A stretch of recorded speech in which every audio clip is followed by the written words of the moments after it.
নমস্কার বন্ধুরা, আজকে আমি আপনাদের সাথে চিংড়ি মাছের পাপড়ের রেসিপি শেয়ার করব। ঘরে বানানো কিন্তু মেলায় যেরকম বিক্রি হয় একদম সেরকম, খুব টেস্টি আর মুচমুচে। চলুন তাহলে শুরু করি। তো তার জন্য আমি এখানে আতপ চাল নিয়ে নিয়েছি। চালটাকে ভালো করে ধুয়ে আমি 2-3 ঘন্টার জন্য ভিজিয়ে রেখেছিলাম। নিয়ে নিয়েছি কয়েকটা চিংড়ি মাছ আর নিয়েছি একটু রেড ফুড কালার। এরপর আমি চালগুলোকে একটা মিক্সির মধ্যে নিয়ে নেব। আর চালগুলো নেওয়া হয়ে গেলে এর মধ্যে চিংড়ি মাছটাও দিয়ে দেবো।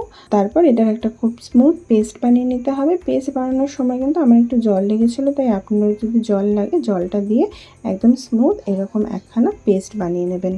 একটা বাউলের মধ্যে ছাঁকনি রেখে আমি পেস্টটাকে একটু এবার ছেঁকে নেবো, যাতে একদম স্মুথ পেস্টটা আমি পেয়ে যাই।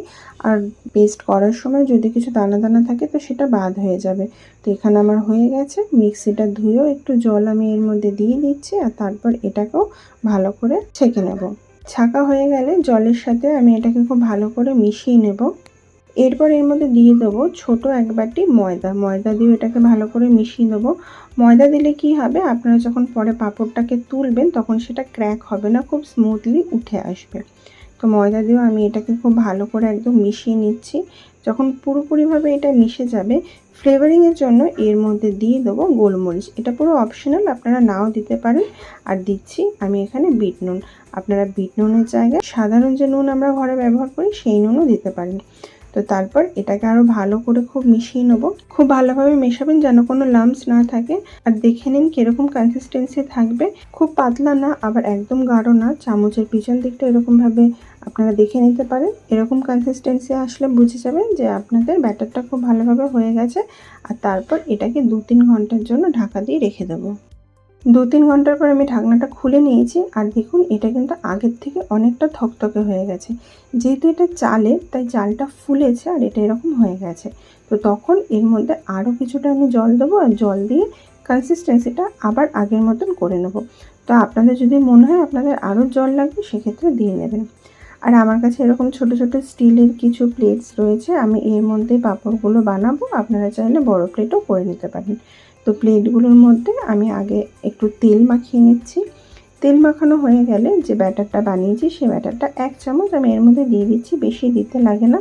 আর এটাকে হালকা করে ঘোরালে দেখবেন চারিদিকে লেগে যাবে। সব থালার মধ্যে আমি অল্প অল্প করে ব্যাটার দিয়ে এরকমভাবে লাগিয়ে নিচ্ছি। আর তারপর যে ফুড কালারটা আমি নিয়েছিলাম সেটা জলের সাথে মিশিয়ে আমি এরকম একটুখানি কালার বানিয়ে নিয়েছি। এটা কিন্তু অপশনাল। এবার এটা আমি এর চারিদিকে এমনিভাবে লাগিয়ে দেবো। মেলায় যখন চিংড়ি মাছের পাঁপড় কেনা হয় দেখবেন এরকম একটা লাল কালারের একখানা রিং থাকে, তাই জন্যে আমি এটা করলাম। তো এটা আপনারা করতেও পারেন, নাও করতে পারেন। এটার সাথে তো টেস্টের কোনো সম্পর্ক নেই, দেখতে জাস্ট একটু ভালো লাগে। তো আমি সব প্লেটের মধ্যে এগুলো এরকমভাবে একটু করে নিচ্ছি। আমার এগুলো রেডি হয়ে গেছে। এগুলোকে এবার স্টিম করব। তো তার জন্য একটা পাত্রের মধ্যে আমি জল গরম বসিয়ে দিয়ে ওর উপরে একটা ঝাঁঝরি থালা দিয়ে দিয়েছিলাম। আর তার উপরে আমি এই পাঁপড়ের প্লেটগুলো রেখে দিচ্ছি আর একটা ঢাকনা দিয়ে ঢাকা দিয়ে দিচ্ছি। তবে বেশিক্ষণ এটাকে স্টিম করব না, 30 থেকে 40 সেকেন্ড স্টিম করলেই হয়ে যাবে। আর দেখুন 30-40 সেকেন্ডের পর আমি এটাকে খুলে নিচ্ছি। হাত দিয়ে আপনাদের দেখিয়ে দিচ্ছি। দেখুন এটা একদম সেট হয়ে গেছে। এটাকে এবার আমি নামিয়ে নেব। নামানো হয়ে গেলে যখন এটা হালকা গরম থাকবে তখনই চাকু দিয়ে 4 সাইডটা আমি একটু ছাড়িয়ে দেব। আর তারপর এটা হালকা করে টানলে দেখবেন খুব সুন্দরভাবে এটা উঠে আসছে। দেখুন কত সুন্দর লাগছে দেখতে।